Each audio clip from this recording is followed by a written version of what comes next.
Hello again, my name is Rodney Reynolds and welcome to another video review. Today I will be looking at the ZALMAN CNPS-5100 CU copper cooler.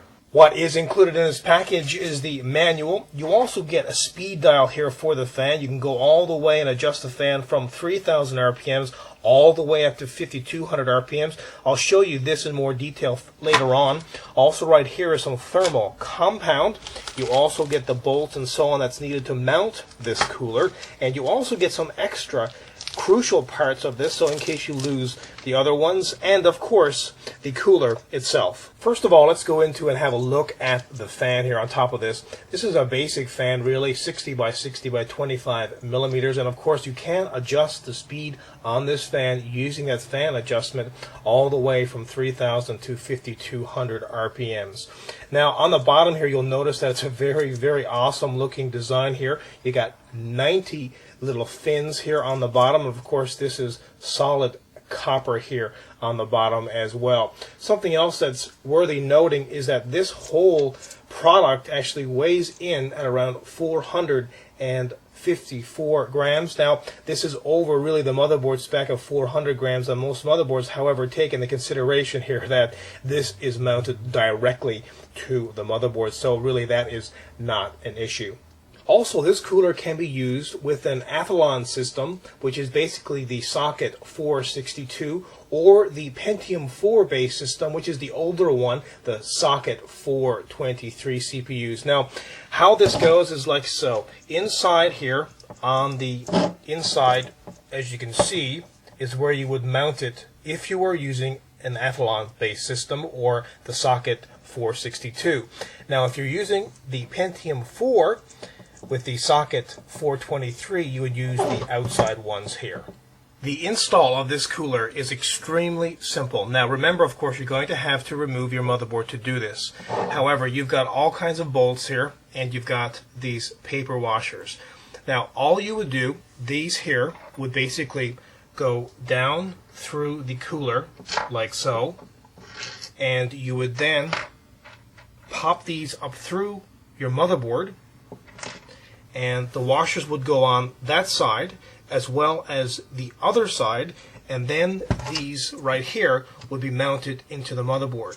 Now I'll show you how that all is done, and it's very simple. Probably it doesn't seem to be simple right now, but I'll just go ahead and basically demonstrate this on a motherboard. First thing, of course, is to remove your motherboard. Then install your CPU. Of course, remember to put thermal compound on your CPU.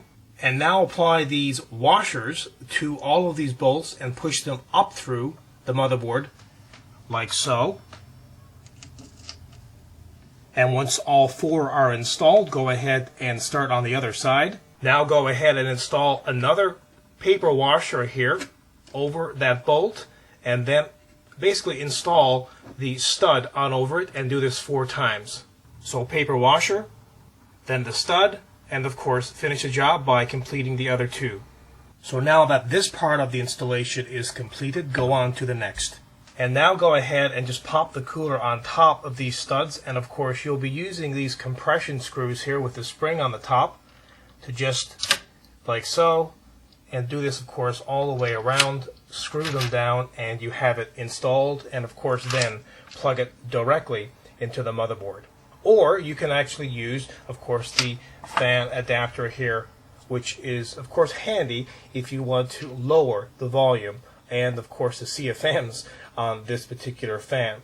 I'll show you now how this works and actually how loud it is when it's at maximum spin and, of course, minimum spin. And how this fan connects to this fan mate and then goes connected to the motherboard is very simple. Of course, you connect from the fan here into the fan mate, and then from the fan mate right directly into the motherboard. This is at maximum volume, which is basically at maximum spin. And let me now just reduce this.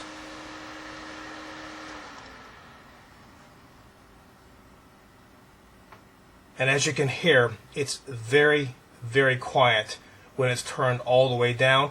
Approximately spinning now at around 3,000 RPMs. CFMs now are around 11. The noise level now is around 20 decibels. Now we crank it all the way up again. Right now it's spinning at 5,200 RPMs, and it's pushing around 28 CFMs at a noise level at around 36 decibels. One thing for certain, it's going to be a lot quieter than this fan right here. Go ahead here. This is a standard, really, 7,000 RPM fan, which comes with a lot of copper coolers these days. Now, the advantage, of course, to these is that these cool a little bit better, of course, than something like this, because it pushes a whole lot more CFMs. But listen to this. It's very, very loud. Using an Epox 8K3A Plus motherboard and a Duron 1 GHz and 1.2 GHz and the voltage at 1.85 volts, I'm getting a max load temperature at maximum spin on the dial on this particular CPU, a result of 51 degrees C. And if you turn the dial all the way down here on this cooler, I get a result of approximately 55 to 56C. So some high results there certainly from this kind of cooler. This is a very expensive cooler at around $100 Canadian. Also, this cooler, you really have to take off your motherboard, of course, to mount this in through the motherboard as I demonstrated earlier. So overall, it is a very, very well designed product. The quality on this is really, really high. However, again, with the cost involved, as well as the fact that it's really not the greatest at cooling. However, one thing you have to consider here is that this is a fairly quiet fan, and of course you can turn this down. And if you don't want temperature results that are extremely fantastic, like in the 40 Cs at max load, then this will be definitely the cooler for you. But overall, this is a great product. Again, my name is Rodney Reynolds, and this has been another video review. Be sure to check back very soon. I will have a brand new one for you then. Also, be sure to check out my website at www.3dgameman.com. And while you're there, be sure to pop in and register in the forums. Of course, you can go in there and leave your own suggestions and comments and find out all kinds of information about this product and all the products which I video review. Until the next time, take care.